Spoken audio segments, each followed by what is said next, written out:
ہمارے میں سے کوئی ایکسپیکٹ نہیں کر رہا تھا کہ جس طرح کا انہوں نے تشدد کیا، یہ کوئی نہیں ایکسپیکٹ کر رہا تھا. میں پاکستان کے ساتھ ہی بڑا ہوں، میں نے کبھی اس طرح کا تشدد نہیں دیکھا. جتنا بھی وہ پولیس تھانوں کے اندر ہم سنتے ہیں، عورتوں اور بچوں کے اوپر اس طرح اوپن شیلنگ نہیں کی، میں نے نہیں یہ کبھی دیکھا.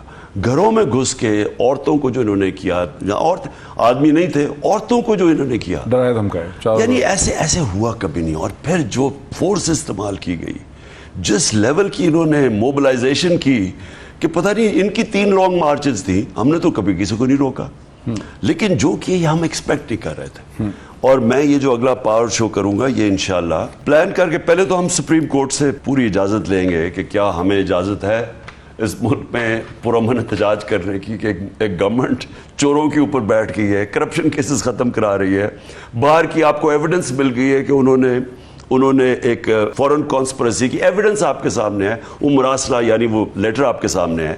تو اس کے بعد مہنگائی کا سمندر ہے، اگر ہمیں پرامن احتجاج کرنے کا حق ہی نہیں ہے تو پھر اس ملک میں کہہ دیں کہ جی ڈیموکریسی ختم ہو گئی ہے. میں اب احتجاج کروں گا پرامن. اب ہم دیکھتے ہیں کہ یہ سارے جو ادارے بنے ہوئے ہیں جو ڈیموکریسی کے نام پہ کھڑے ہیں، کیا یہ فنڈامنٹل رائٹس کو پروٹیکٹ کریں گے یا نہیں. میں نے تو نکلنا ہے.